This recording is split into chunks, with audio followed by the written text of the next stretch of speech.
You're up. All right. I think we're good. Today marks a significant step forward in the Commonwealth's pursuit of justice on behalf of these two beautiful little souls that prior to their death lived in and were subjected to conditions beyond comprehension. It goes without saying that we would not be here today but for the tremendous dogged efforts of children and youth that really pursued this initially before engaging the services of law enforcement and Old Lake Cummings specifically. After the discovery was made and certain disclosures were made by involved parties, the FBI and the state police's help with the excavation and with initial interviews was tremendous. Really the bulk of this investigation fell on the shoulders of Detective Robert Mosteller of the Old Lake Cummings Police Department, as well as Steve Siraj, who's a detective for the District Attorney's Office.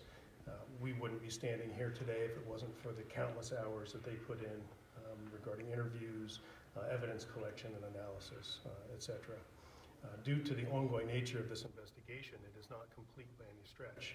Unfortunately, I can't comment on the particulars of the case at this point. The affidavit speaks for itself, and I know that you were all provided with a copy very recently, probably have not had an opportunity to review it.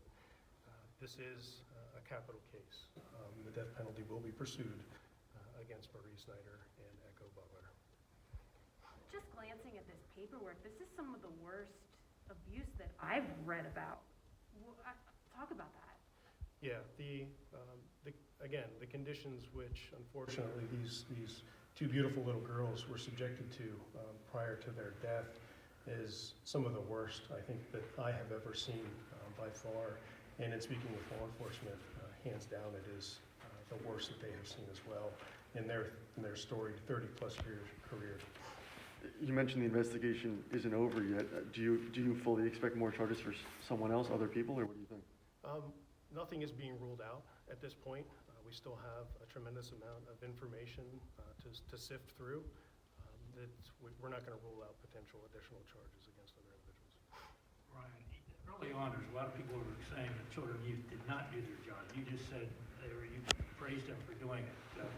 Can you explain that at all? I mean, people feel that there was nothing, they didn't do anything to prevent this. I'm going to speak only to how we got to where we are today.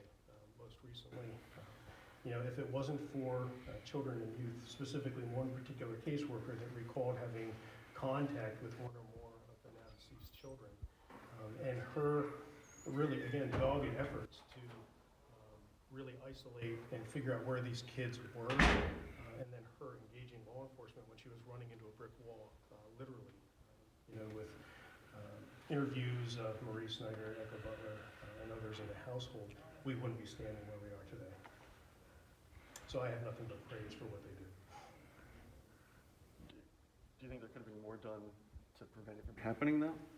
I think that that will be a debate that's entertained for years to come, and perhaps not only in this case, but on a statewide level. How much involvement by government do we need to try to prevent something like this moving forward? And that's a debate that should probably be entertained at the state level, at the legislative level, not only at the local level. Thank you. Hang on one second, I want to do it.